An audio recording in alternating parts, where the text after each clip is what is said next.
This is a story I do not often tell. I promise, sincerely, that this has scarred me for life, and although I have looked into psychological explanations for what I heard and natural explanations for what occurred, they remain unsatisfactory.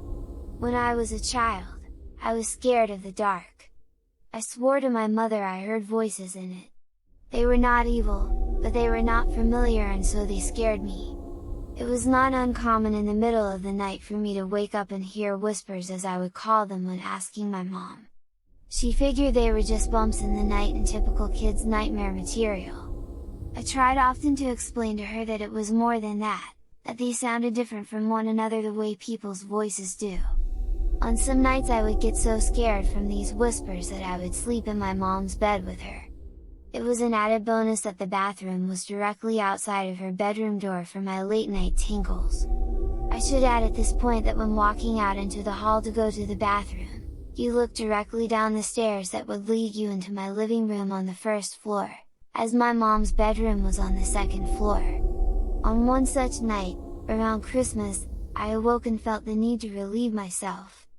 I walked out from the door and distinctly heard the phrase "look." And to my astonishment, a red light, almost like a spotlight, was cast up on the wall at the very bottom of the stairs. The light had no other source, it was by itself, and I was transfixed by it. Being a little kid, and it only being a few days from Christmas, I knew what this light was. It was Santa! How else could he get into my house to know I was being a good boy?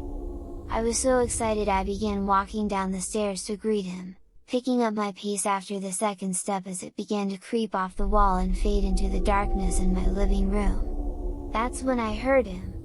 A very strong, masculine voice. Different from the first. Not at all like my father's, not to say he isn't masculine, it was just distinctly different. It said, "Stop! Right now! Go back up those stairs!" I listened, turned around, and what happened next I am not sure I would believe if someone had told me the same story. After reaching the top of the stairs, I heard a very loud crash that sent me running back to my mother's bed, where I jumped straight under the covers and stayed there the whole night.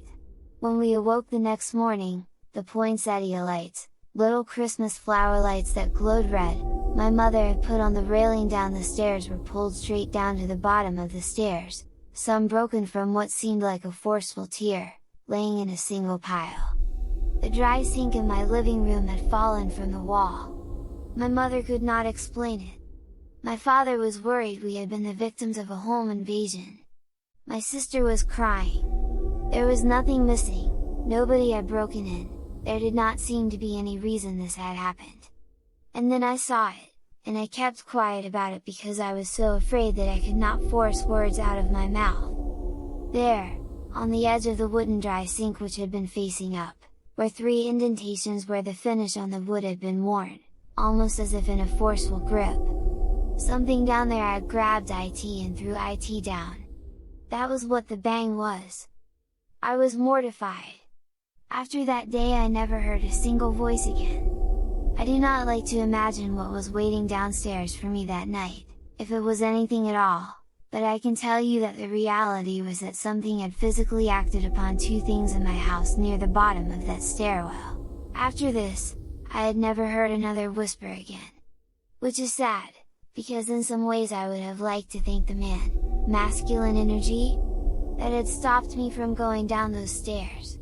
This happened when I was 7. I am 20 years old now, and because of this incident I am still afraid of the dark. Especially shadowy stairwells.